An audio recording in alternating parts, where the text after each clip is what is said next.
Good morning.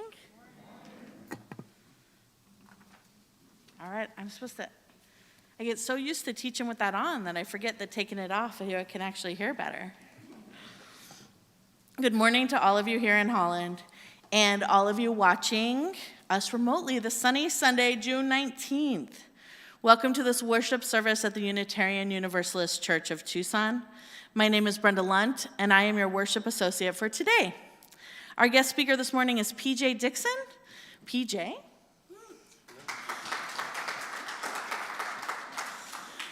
PJ is a dear friend of mine and a dynamic speaker. I'm so excited to share his light with this congregation and your wonderful welcoming vibes with him as well. Our settled minister, Reverend Bethany Russell Lowell, will return to the pulpit July 3rd. Our church community continuously strives to become as varied as the blooms of the Sonoran Desert so that we may better reflect the wonderful diversity in which Southern Arizona is blessed. In whatever way you participate in our service today, we welcome you. For those watching us from afar, wherever and whenever you share in this service, we also welcome you. For those of us, I read that part. Whatever the cultural or ethnic background you claim, you are welcome here. Whomever you love, however you identify your gender, and however you choose to express it, we welcome you. Wherever you are in life's journey and your spiritual path, you are welcome here. We are a covenantal community, which means that we make a commitment about how we will interact with one another. In these times of pandemic, wearing masks, practicing social distancing, and getting vaccinated are all part of our covenant with one another. These practices are especially important in order to show compassion for those most vulnerable in our congregation, the youngest and those who are immunocompromised. If you are attending worship in person with us today, our hope is that you are fully vaccinated, unless you have a medical exemption from your doctor. If you are unwilling to be vaccinated against COVID-19, you are still welcome to join our worship, but we ask that you please join us virtually only out of consideration for the rest of us.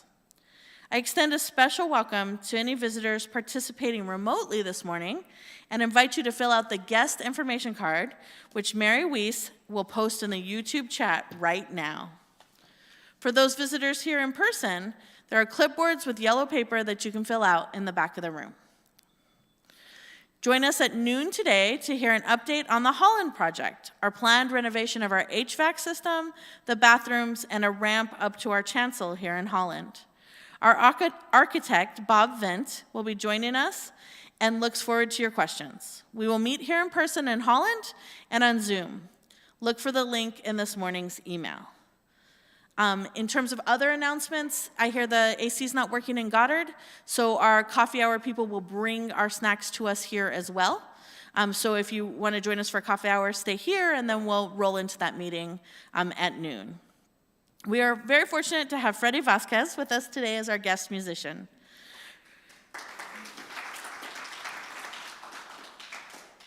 Freddie, please share with us the prelude for this morning.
We will open our worship service with the following words by Chip Roche.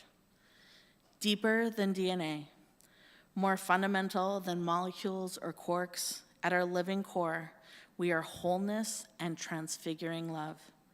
We often forget that power becomes lonely or resentful, comparing ourselves to others, acting out our fears rather than our living glory. Occasionally, we rouse from our trance to remember our wholeness. For a time, we embody unsentimental love. We make efforts to wake others and to remain fully present in ourselves. Our lives and our time here together are made sacred by our striving.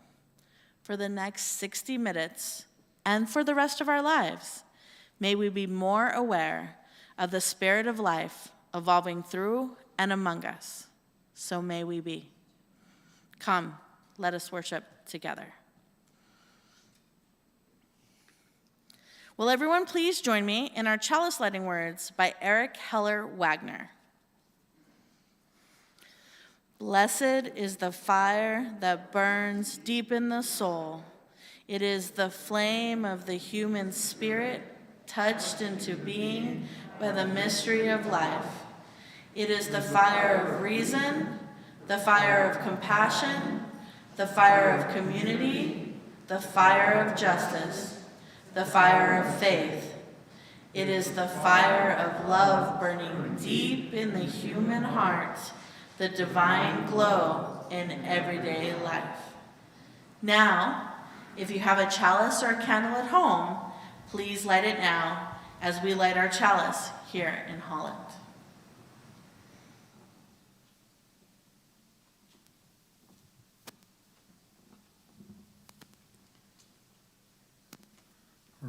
Our first song today is one that's a little less well known, so I'd like to sing the first verse twice, which is, I'm just looking now just to make sure, it's just those first two lines that are on the screen.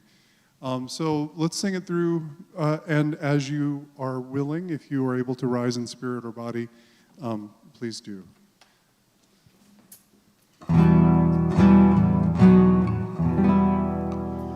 Love knocks and waits for us to hear, to open and invite. Love longs to quiet every fear and sets to seek things right. Seeks to set. Love, first verse, knocks and waits for us to hear, to open and invite.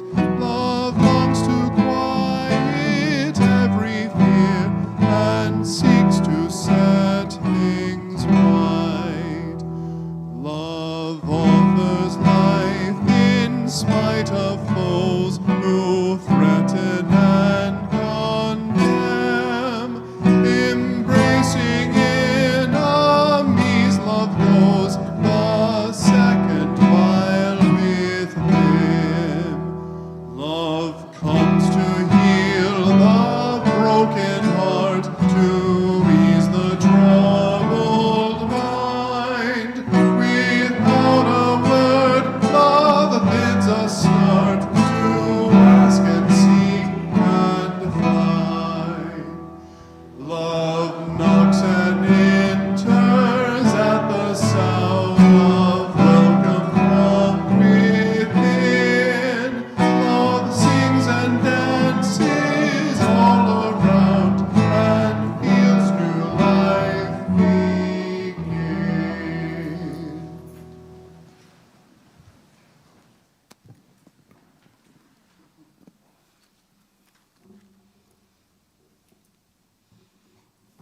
Once upon a time, God said, I'm bored because I don't have anything to do.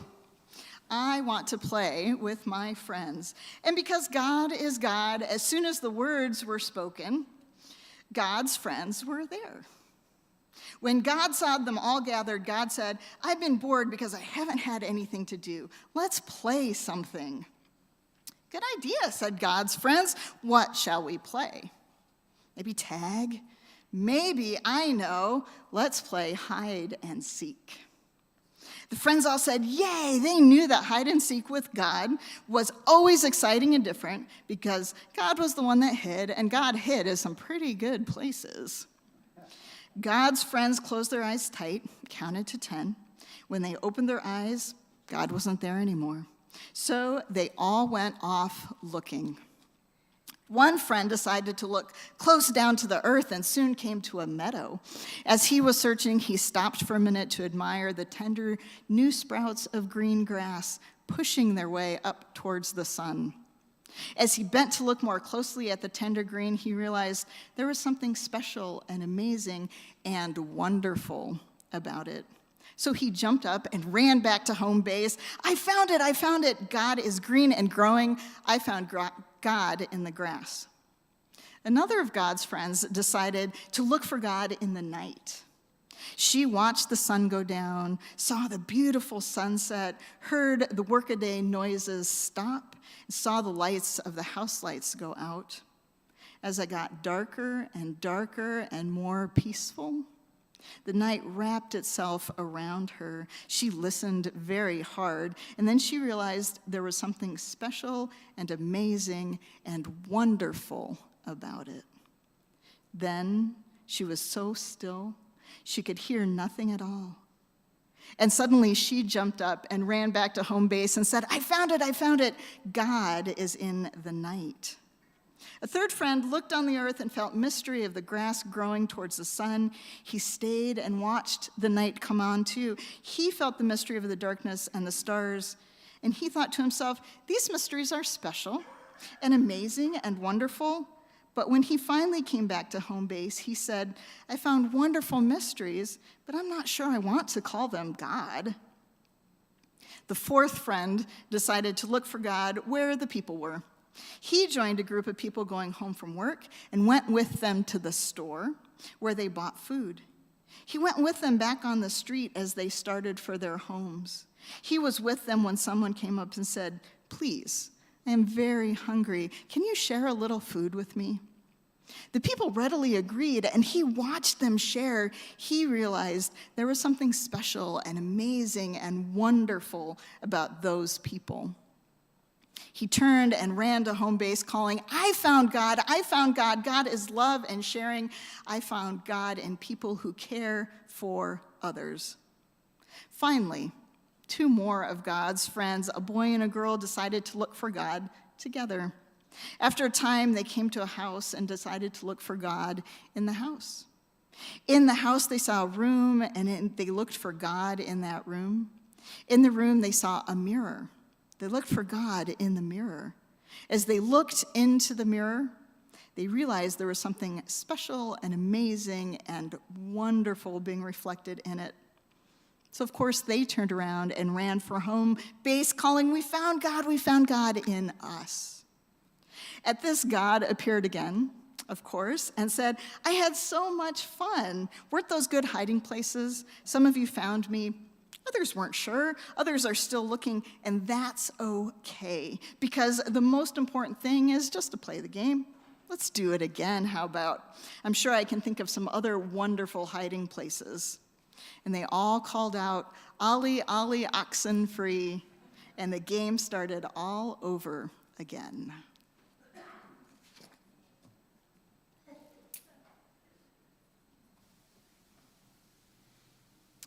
Our earth is strong. It can hold our pain and our joy, our love and our anger. Our shared bowl, which we use for joys and concerns each week, is strong enough to hold the big rocks and our collective celebrations and mournings, and the smaller stones, which will be added to signify our individual joys and sorrows.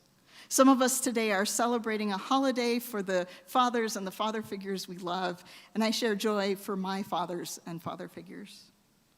We live in the desert, and we know that water is life-sustaining and a sacred resource.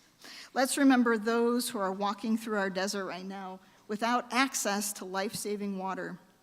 We pour water from a plastic jug similar to those used by No More Deaths, our ministry partners, when they place water in the desert for people crossing.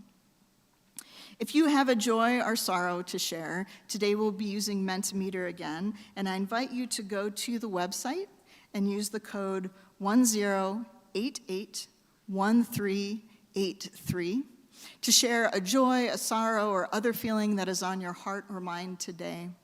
If you're here in the room and need help, I'm nominating Brian Moon to be our assistant, and he's happy to add that to the Mentimeter for us. If you're here in person and would like to come forward and place a stone in the pebble in the water, the ripples create hope as we send those out into the world.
Through our Mentimeter, we have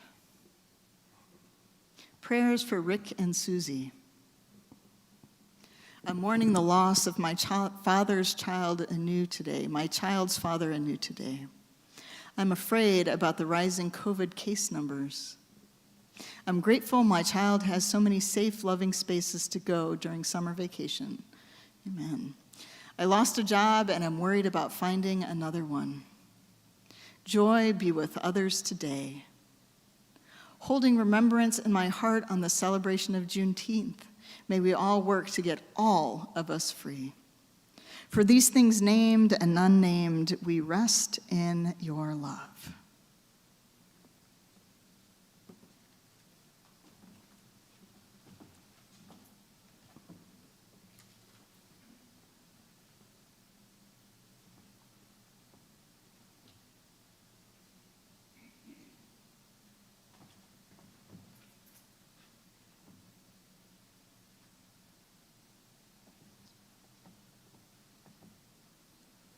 Hello, beautiful people.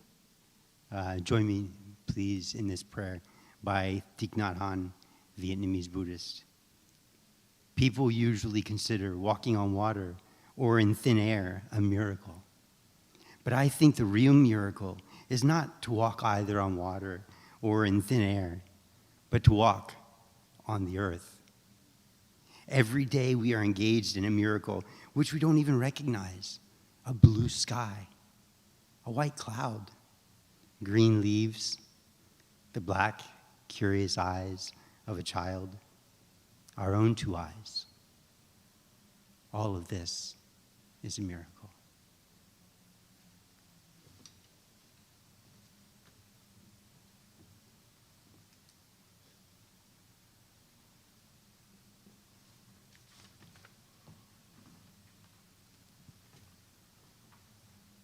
Our next song was composed by Elizabeth Norton, who was the choir director in Reverend Bethany's home church as she grew up. from a child. And it's a song that we've sung a couple of times here, but it's been a few years.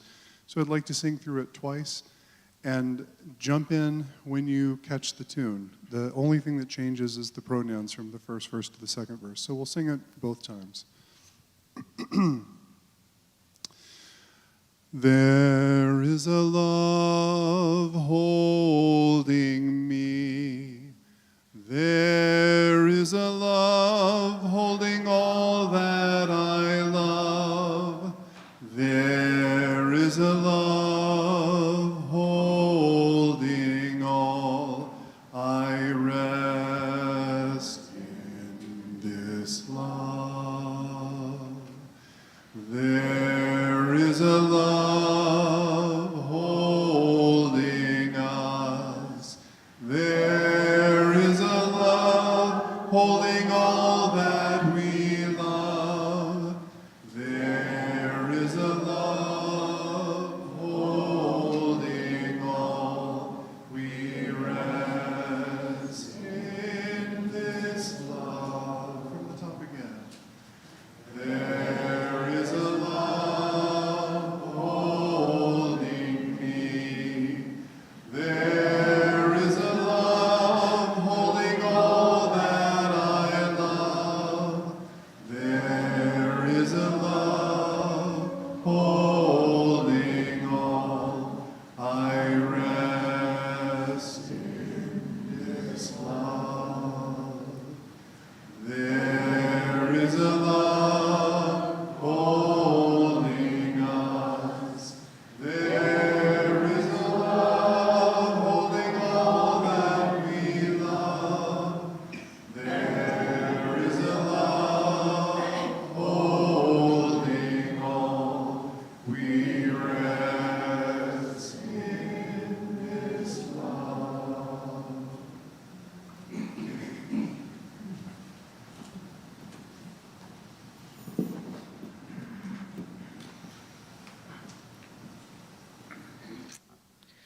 Reverend Dr. Victoria Weinstein tells us, we say in our church that the offering is a sacrament. What we mean by that is that we believe it is a blessing to be able to govern and support our religious communities ourselves, to make possible by our generosity, everything we dream of to do to live out our shared values. Every week, we lift up the spiritual value of generosity by taking an offering for the ministries of this church. Our plate then, as it is passed among us, or filled in a basket in the back of the room, becomes filled with the evidence of that generosity. It is our harvest, gathered in every week for what most nourishes us. There's also directions on the website to give online. There's an offering basket in the back of the room. However you choose to contribute to the church this morning, the morning offering is most gratefully received.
Our reading this morning is an excerpt from the poem On Love by Khalil Gibran.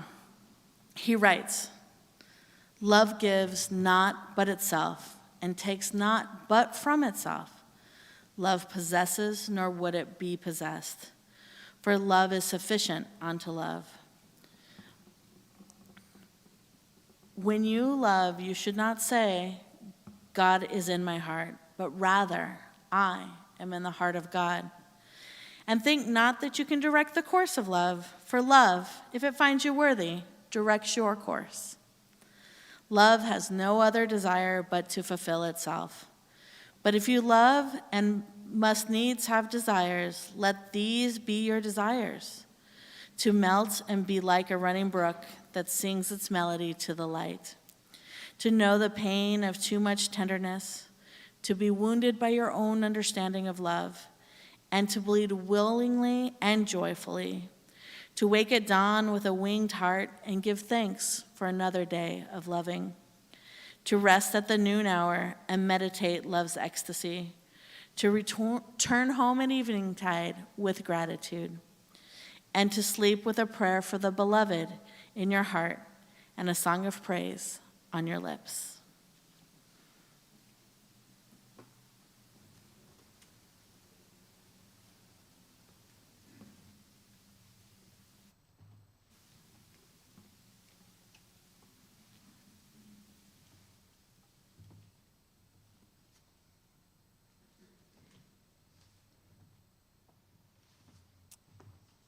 Hello, hello, beautiful people. I love that there's some response. I am PJ, and it's my honor to have the opportunity and the privilege to be able to speak with you today about love. I don't know about you, but I love love. I love love, and I love to spell it like capital L, capital O, capital V, capital E. I love love. And you see, I believe that there are only two conversations that we ever have in life, and they are I love you, or I want or need to be loved by you. There are only two conversations we ever have. I love you, or I want and need to be loved by you. How do you think all of your relationships would transform if you filtered the way you hear them? Not the way you're speaking necessarily, not necessarily the way you're speaking, but how you're saying, how you're listening, rather, to what other people are saying to you. Are they saying, I love you in that moment? Or are they saying, I need to be loved by you? I believe that love is this wonderful feeling that we have. And so many people want to say, love is not a noun, PJ. It's not a thing. It's a verb. It's an action. It's something we do. Yes, and why would you ever limit love? Why can't it be both the noun and the verb? Why can't it be in motion? Why can't it be something that you just feel internally? When we do, things begin to open up. And they open up because we begin to understand what love really is. Love is the willing exchange of oneself for oneness. Love is the willing exchange of oneself, one's ego, one's pride, one's self-importance, one's own wants and desires. It's the willing exchange of that for the oneness. Let me challenge you, not even challenge you, let me invite you to actually think about somebody that you love, any person that you love, throughout your whole life, whether they're still with us or not, whether they're here in the room with you or not, okay? And just think about them and love them. Feel that love just for a moment, please. But don't feel the love to them. Don't allow the love to go out and express to them. Just feel the love for them inside. Feel the noun of the love. And once you feel that, now shift it and feel the love go out. Feel the expression of the love towards that person. And when you can feel the expression of love out, you tell me, is it true that you lose yourself, that you start to dissipate, and the only thing that really is there is the oneness that the love creates between you and the other person? Isn't that beautiful? To To me, that's so delicious. It's delicious because it's not just about me loving you. I'm not the origin of love. You are not the origin of love, but rather the conduit of love. Brenda just read something from Khalil Gibran's The Prophet that said something to the effect of, you are just allowing love to move in the way that it needs to and wants to. Love has its own mission. So if you are the conduit, and love is the willing exchange of oneself, one's own ego, and one's own self-importance for the oneness with others, to me, that's a beautiful expression of real love, because that allows us to get out of the way. And when we get out of the way, we just feel that connection. And it's impossible to ever love without being loved. It's impossible to love without ever first being loved. We can try it. You can try to love people, but you're going to feel it. It's delicious. It's wonderful. So how do we get there? What is this thing called love? And raise your hand real quick if you believe that the world could use more love. Yeah, for sure, right? I believe that the world could use more love. Could your relationships use more love? Probably. But here's the challenge. Sometimes when people say, well, you just need to love more. I don't know how to love more. I'm trying. There's so much I'm giving. I'm really putting out. I don't know how. I'm struggling. I'm I'm distracted. I'm frustrated. I'm just a normal human being. I'm doing the best that I can. Yes, you are doing the best you can. So here's what I always suggest. And it's similar to what Rumi, if any of you know the poet Rumi, similar to what Rumi said, but for some reason, I can never remember Rumi's words. I can just remember the sentiment, so I had to create my own statement, which is very similar. And it says, seek not to love more.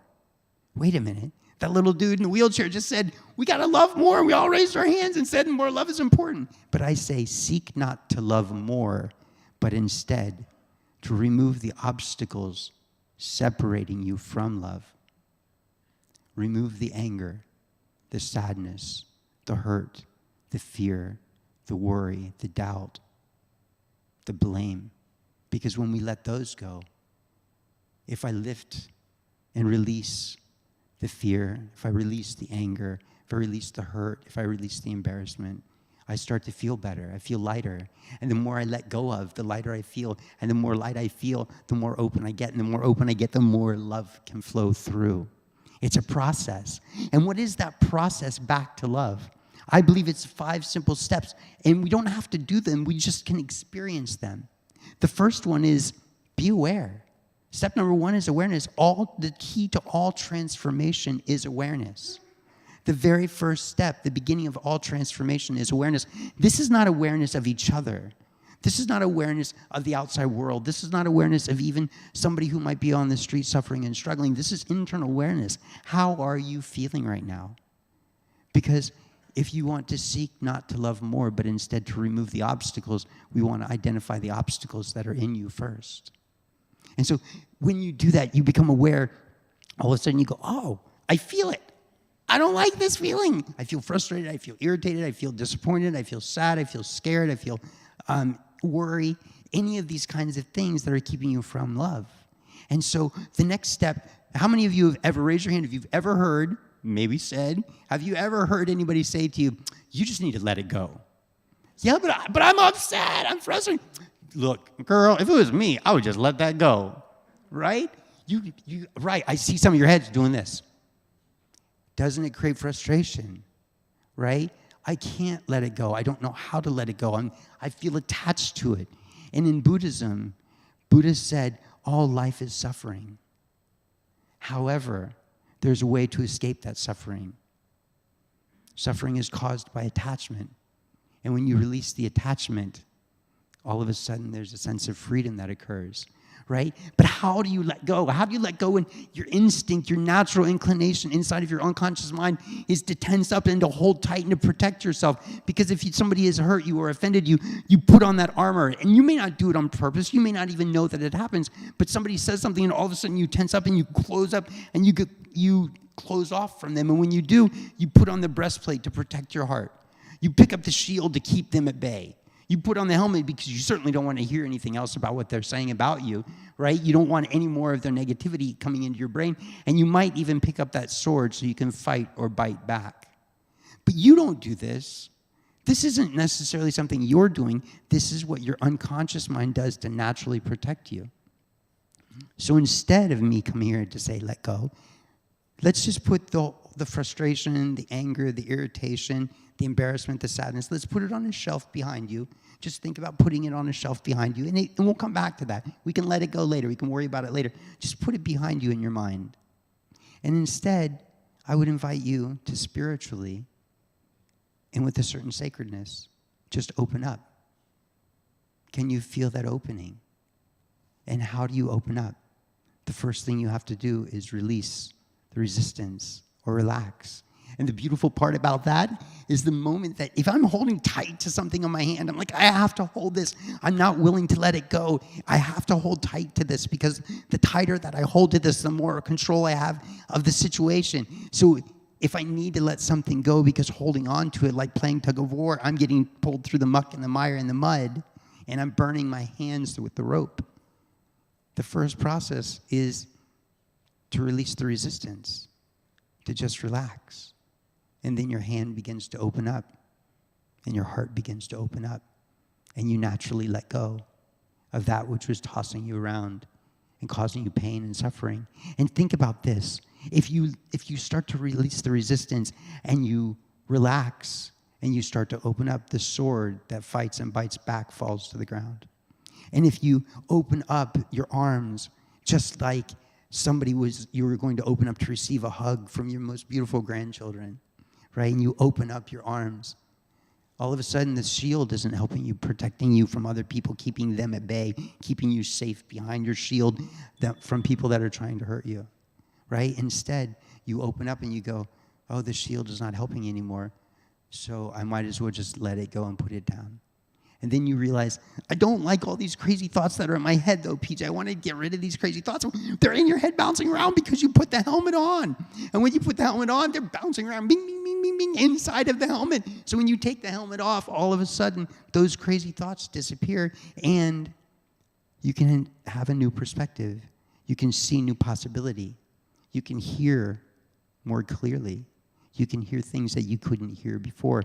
And all of a sudden, there's space and an openness for you to receive new wisdom, new insight, new ideas.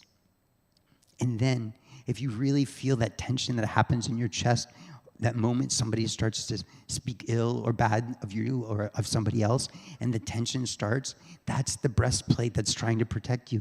And so when you relax, and all of a sudden the tension is released in your chest, the breastplate falls from you. And what's exposed but the beauty of your heart.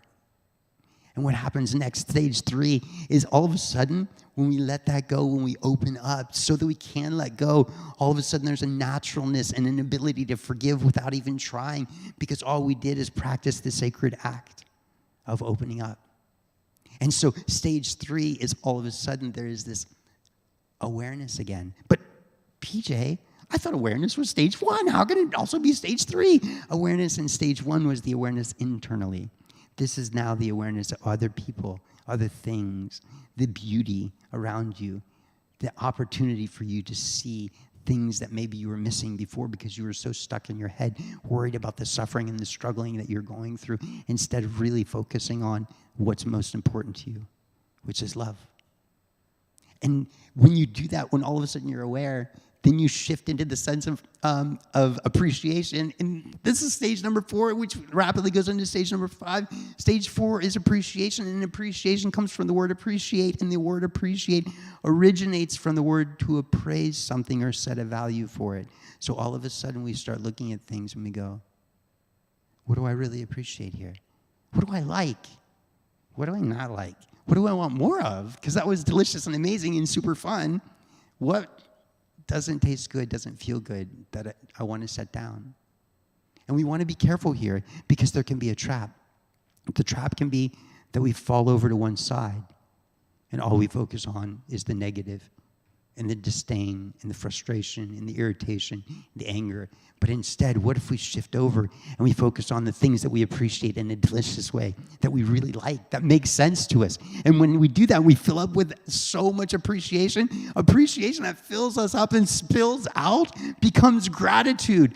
Gratitude is the outward expression of love. Gratitude is the outward expression of thanksgiving. Gratitude is the outward expression. So you can say thank you to God. You can say thank you to your friends and family. I've spent time in the mirror where I say thank you to me. Thank you for who you are, PJ. Thank you for the way we show up. Thank you for the values that you hold and the way you live and the way you show up for other people. I do this because recognizing that my unconscious mind makes many of my decisions consciously, I want to make sure that my unconscious mind and my conscious mind are on the same page, that we are aligned like we want to be aligned with the divine through love.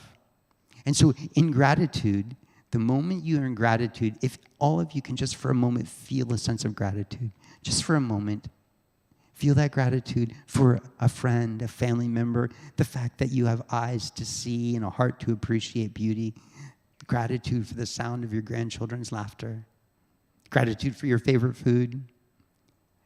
If you feel that gratitude for anything right now, allow yourself to now feel that sense of humility.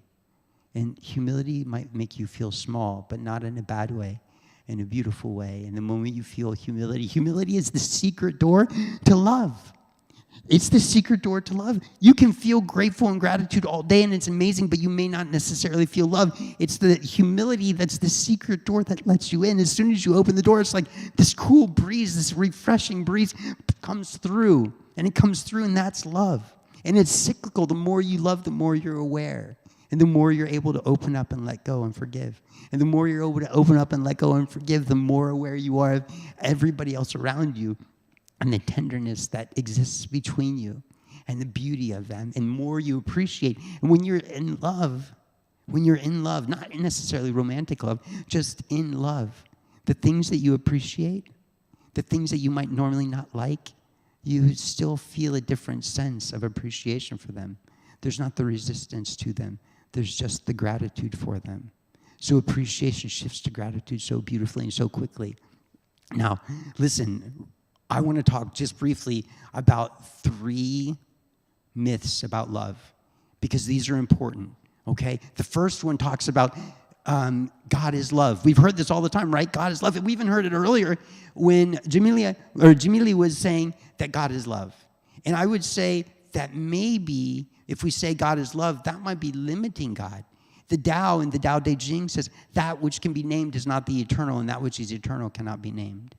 And so just to simply say God is love means that even though you might be feeling this expansive love, and you might feel it out and about from your own heart, your own soul, your own spirit, your own being, you might feel the expanse when you say God is love, all of a sudden your brain goes, and shrinks down, and your brain says, wait, if God is love, like how big is God? Like what is the shape of God? What does God look like? How can I put my arms around God?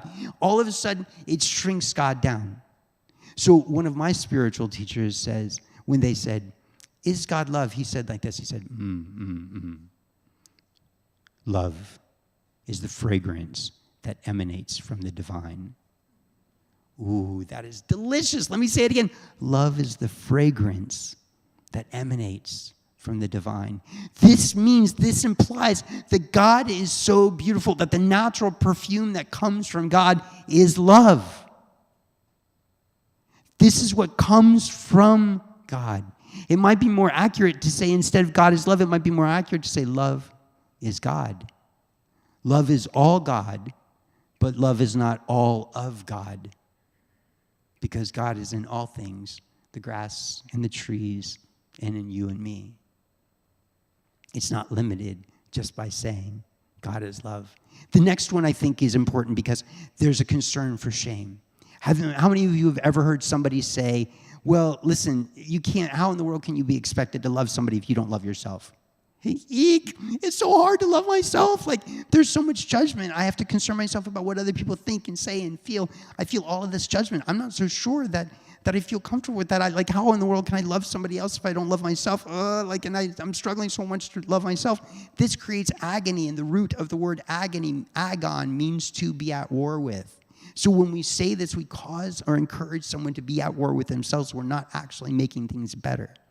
Think about the single mom who doesn't have any real great connections. She's lived an abusive life. She's been hurt. She's been put down. She's been underappreciated, nourished, not cared about, cast away. And yet, with everything in her heart and her soul, she loves that baby. Everything. She wants to make sure that baby's life is beautiful and far more delicious than hers has ever been. She doesn't want that child to ever witness or experience anything that she's gone through. So you can't tell me that you can't love without first loving yourself, which leads to the third myth, and this is really important, because when people say, oh, listen, you got to learn to love yourself. Self-love is critical. It's got to be your number one value. But self-love implies this, that there's a part of me that isn't lovable, and another part of me that's supposed to love that part. So now I'm in agony yet again. I'm in this war with myself again. I have to love myself? Wait, I can't love myself. Wait, I'm supposed to love myself, but I don't feel lovable. It's so much difficulty and so much shame and so much resistance and just so much confusion. What if instead we just place our value on love? What if your value simply was love? And if your value was love, how would you treat other people? How would you talk to the person at the grocery store? How would you speak to your neighbor, your spouse, your friends, your children, your grandchildren? If you remember, I said that you are not the origin of love, but rather you are the conduit. And so you can never love without first being loved. So you don't have to worry about loving yourself. When you practice loving other people, genuinely and authentically, the simple fact is that you are also loving yourself because you are being loved in that moment. And what's beautiful about this is that love starts to wash away the judgment. And you can start to wash yourself clean just by loving other people. But listen, it's so easy for so many of us to say, look, PJ, I love everybody, but I struggle so much to love myself. I love everybody. Everybody is not everybody without you. There's a hole in the whole universe without you. I want to wrap it up with this. I want you to realize that love is a choice. Love is not a byproduct of a good or a happy or a perfect life. Love is a choice.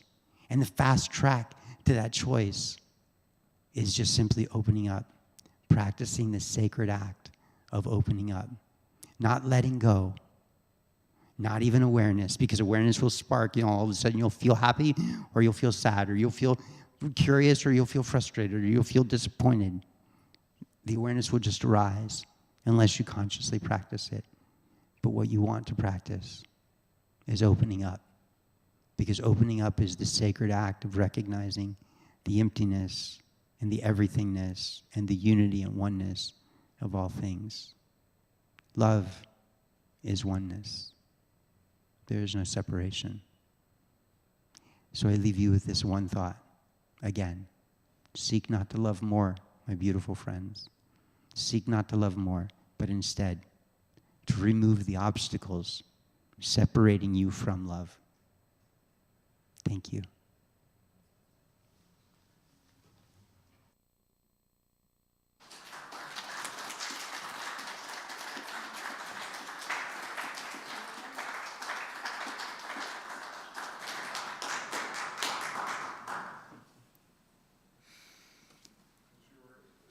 And in a moment, when the words appear, we'll sing, "Make Channels for the Streams of Love."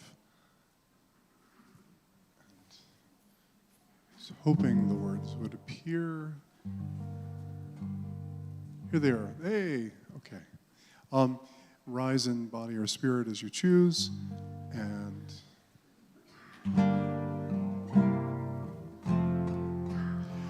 make channels for the streams of love where they may broadly run, and love has overflowing streams to fill them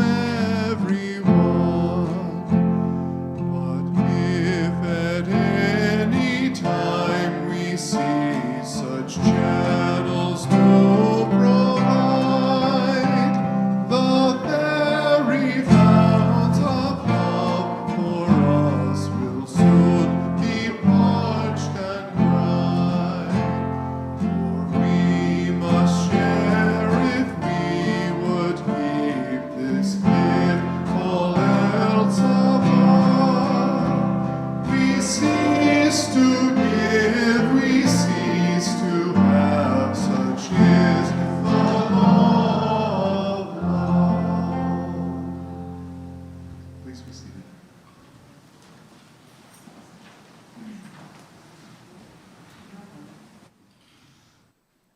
We close our worship service today with these words from Reverend Tom Shade. He writes, "My friends, there is a power at work in the universe. It works through human hands, but it was not made by human hands.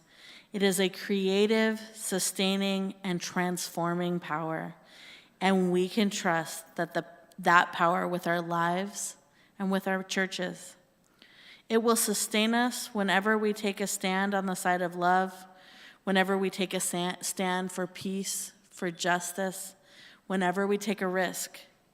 Trust in that power. We are together, held in that power." All right, Jamila is going to join us up here to help us with extinguishing our chalice. Will you join me in these words from Reverend Amy Zucker Morgenstern? "Never has it been more true than now. We extinguish this flame, but the sparks within us remain alight. For in each of us is our supposed solitude. The signals buzz and hum, sparkling through space one to another, connecting us invisibly but palpably. We are one, and from every window our light shines."